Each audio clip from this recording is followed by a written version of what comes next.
Good evening, boys, girls, ladies and gents of the world. Ragewood here, back with another video, and this time we're jumping back into the Golden Vulture arena fights.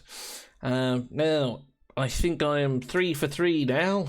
I got last week's wrong. I generally thought that, the tanking might outdo and the control be enough to get past the Hivitar and the Sigrid, but apparently not. So there you go, live and learn. This week though, we have our corrosion team, or poison, on the left hand side for red, and on the blue we have Thunderbolt, and some just lightning supports here. Thunderbolt, obviously not quite, I'd say it wasn't underwhelming, 'cause it did have some good uses in AoE fights and the Mecha Talk, but it wasn't perhaps quite as good as the Ice Blast and the Burn. Again, it's arguably the most busted mechanic introduced into Season 3. So let's jump in. Let's learn more together. So, we've now got till 2 days from this recording, so till Sunday. Okay, let's take a look at the red team lineup. Again, the picture quality is always horrendous, so apologies for that. So Sigrid, we've got in the Ravatrix Root, which is a great artifact for her, and the Emperor's set, so hopefully she's got a lot of attack to get the bonus, and the Skill Haste Gloves, so she's going to attack for each skill haste she's got. Now you get 20 from the Emperor's set, but not really seeing the benefit of that glove piece there. We've got Rook in the aerial set with his exclusive artifact and the gloves that boost his attack when someone dies in the arena, so could be a pretty strong build. We'll look at that in a moment.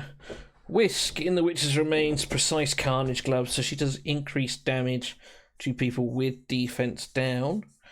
So when she casts her ult, if she casts her ult and she gets it off on the first hit, she'll get 6 more hits doing increased damage. So again, could potentially smack, but for her, like, her battle skill hits very hard in the arena when she gains the invisibility. Obviously got Furbath tanking. He's in the Ancestral set. He's got the Spirit Horn, so he's gonna provide the people he heals with increased damage. And then Vycook we've got in the Kukantals bindings.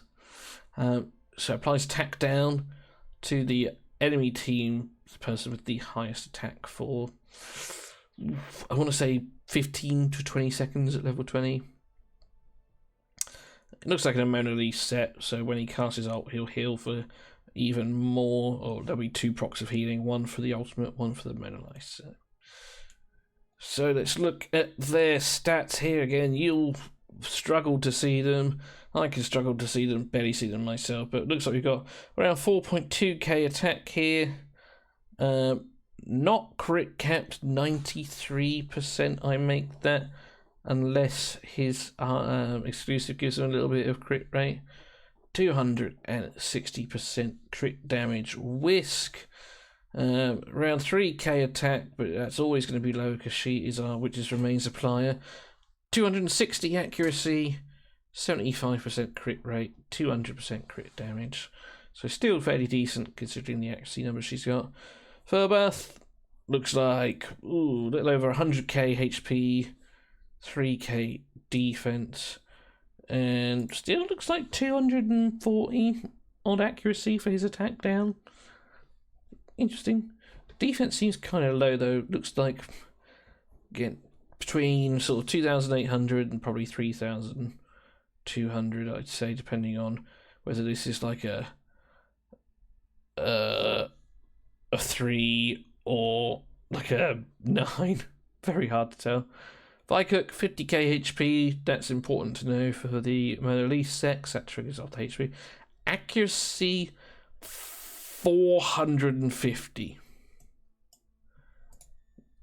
Now, it's been a while since I've used Vycook. I can't remember what he's got on his battle skill. But that seems like an awful lot for a support healer. Interesting. Sigrid, then that looks like she's got almost 5k attack, so she will get the benefit from the Emperor's set most likely. Around 200 accuracy for her attack down. Whether she needs it or not, who knows? I keep right-clicking, I do apologise for that. And then we come to the setup. So they're obviously banking on Sigrid using her ultimate to kill everyone, just trying to protect her. Interestingly enough, though, Furbath's heal, I don't think we'll get Vikuk back there. It would get Whisk, but Whisk is going to jump away with the battle skills, so the Horn might only be increasing his own damage. It's interesting Sigrid being back there as well. I forget what Sigrid had here. She's got the Ravatrix roots on.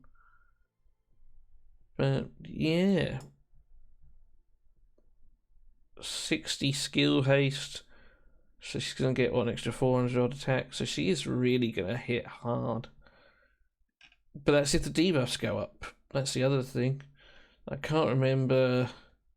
Let's go double check quickly. The gallery, just look at their cast times in general. We can also look at Vikuk actually. Does he need the accuracy? I forget. Yeah, okay, so he puts attack penalty on his battle skill in a particular area. And when the hero is inflicted with a debuff, there's a 100% chance of inflicting accuracy penalty. So this is important actually. If the enemy team gets debuffs out, and we'll look at that in a minute, he's going to put accuracy penalty out on all of them, which can't be resisted, which opens up the window for Sigrid to, pew. Before I started recording this, I had a pretty clear idea that I thought who was going to win, but I forgot about this, so interesting. And we got the attack down here as well, so he is going to need that accuracy, and it could come into play here to allow Sigrid to, spank. His is cast on a 12-second. Vikuk is cast on 5 for that. Sigrid herself is 12 seconds as well, so her and Furbath are going to be cast. No, she's actually going to be casting quicker because she's got 20 skill haste, so this will be going off before Furbath's. So if for whatever reason Vikuk's battle skill gets resisted, she's not going to have. She's only going to hit the tank. So obviously, we all know what Whisk does. We all know what Rook do. Fabulous English here. And apologies for me moving around in the chairs. I'm a big lazy man, so I generally find myself quite reclined. Looking at then the other team, then, so that was the red team. We're now going to take a look at the blues. So we have Lydia as our tank in the Blast Jar Ancestral Protection set. Buffs become dispellable or a chance to be. We have Iola in our Witch's Remains in the... I'm actually a similar build to Sigrid, probably the same gloves. The gloves that give attack on his skill haste. Emperor's sets are again a high attack. She's going to need high accuracy to land the silence, potentially turning into a stun. Enna, Mona Lisa set shielding. She doesn't really heal that much. She's just going to be there to clear some debuffs. Skill haste coming from the staff, but we're probably not going to see the benefit of the shield it provides. But again, that could be massive when it comes to cleansing those debuffs from Vikuk. Shinacton then, again, skill haste, aerial set. In the hourglass, so he's going to be putting out hopefully some thunderbolts nice and early, get them dancing around, ready for Pacunte to come in. Pacunte does have his exclusive aerial set, the gloves that give increased attack depending on the people who died in the arena. So let's look at the stats. So almost 5k attack. He is crit capped with 230 crit damage. Shinecton, Christ. Maybe. Oh, I don't even know. Hold on, let's put. Looks like 38k base or 30 something base with another 20 odd. It is 38k based. Yeah, with a 20 something. Let's call it 60k, right? Low defense looks like that's going to be around 1600, around 3,500 attack, 100 or so enlightenment, 60% crit rate, 180 crit damage, around 250 accuracy that he's going to get there. I think some of his damage is based off of attack and enlightenment, actually. Lots of enlightenment, so you know the fact he's only got 140, but I suppose he's only there to put out for Pacunte. Lydia, holy mackerel, that's a large number. 150k HP, 3k defense almost. Lots of resistance there. Man, she is a unit. And she puts immortality on herself, if I'm not mistaken. She grants a shield to the hero to the with HP. Yeah, immortality and attack speed up. She grants control immunity and unleashes the battle skill as well. So she's going to be immortal for a pretty long time. I think that's a key part here. Iola, love Iola. Not here for the attack speed or the crit damage. We're literally just here for this accuracy, getting the stun out. Interesting though, she's only got 27 skill haste, so she's not going to really see the benefit from this, which is interesting. Whereas Anna has 92, so she's going to put her cleanse out before this goes off and Vickert comes back. Ooh, that is interesting. How are they set up? Okay, stand across the back here. So we're probably going to have what? Furbath here. Because they were like Furbath, Rook and Whisk were there. Sigurd was at the back. I think he was here.